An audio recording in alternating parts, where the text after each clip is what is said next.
read it, Mr. Stars. Step out, Mr. Bundy.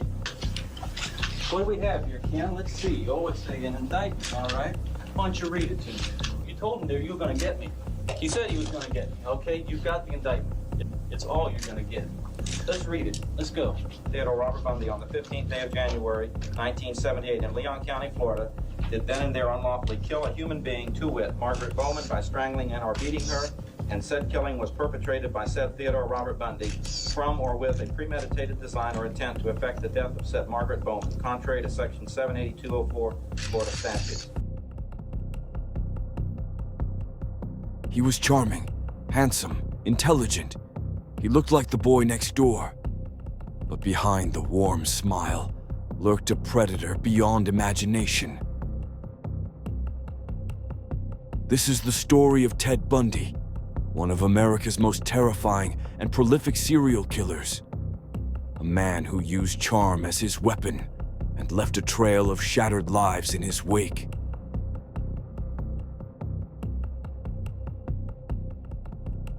(1946), Burlington, Vermont. Ted Bundy was born into a lie. Raised believing his grandparents were his parents and his real mother was his sister, Ted's early life was marked by confusion and shame. He grew up isolated, developing a deep resentment he kept hidden behind a carefully crafted mask of normalcy. Friends described him as polite, but inside something was festering. By the time Ted reached college in the 1960s, his charming exterior was fully developed and he played the part well.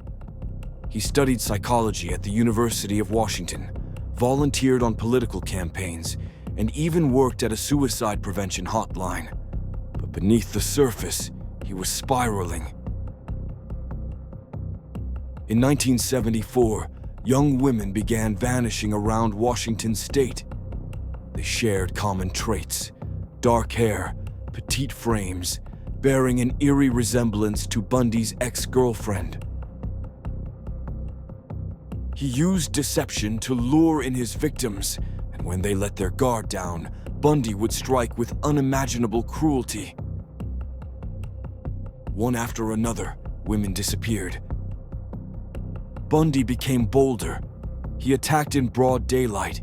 He even abducted two women, Janice Ott and Denise Naslund, from the same crowded park within hours of each other. Across state lines, the killings continued. Utah, Colorado, Idaho. Bundy's lust for power was insatiable. Police were desperate. There was little information other than his description.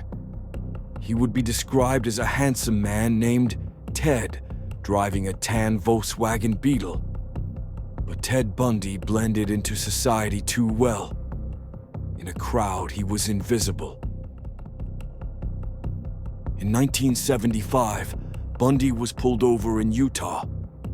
Inside his car, police found chilling items: a ski mask, rope, handcuffs, and a crowbar. He was arrested and soon linked to multiple disappearances. But Ted Bundy wasn't done. In a move straight out of a Hollywood thriller, Bundy escaped custody twice, first by jumping from a courthouse window, and later by wriggling through a hole in his jail cell ceiling.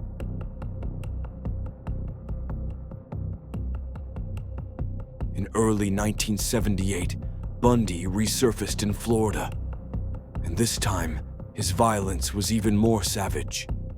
He broke into the Chi Omega sorority house at Florida State University. In less than 15 minutes, he bludgeoned and strangled 4 young women, killing 2.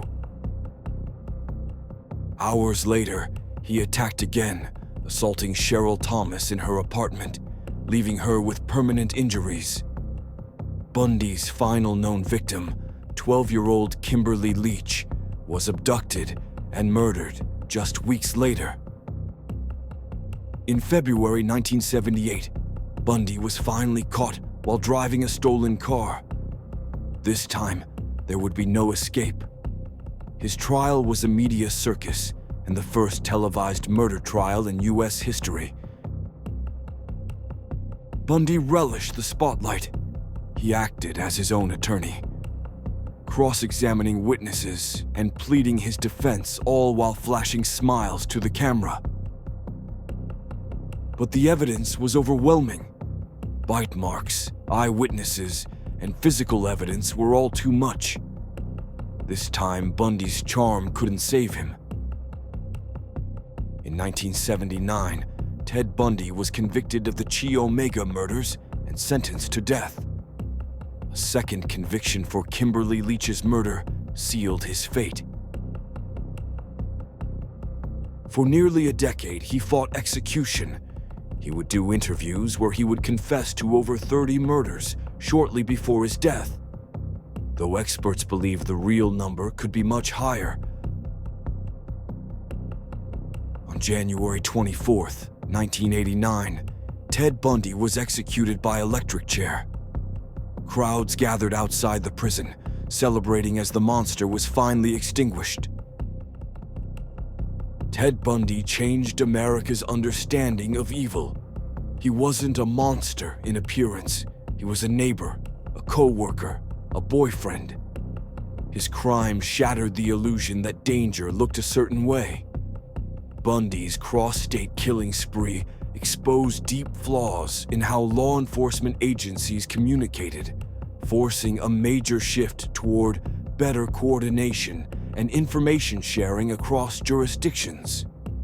The urgency to catch predators like Bundy led to the creation of centralized databases, improvements in forensic science, and the rise of behavioral profiling units within the FBI. Today, Bundy's name remains a chilling reminder. The face of a killer isn't always the face of a monster. Sometimes, it's the face you trust the most. Thank you for watching. If you found this story interesting, please like and subscribe for more content.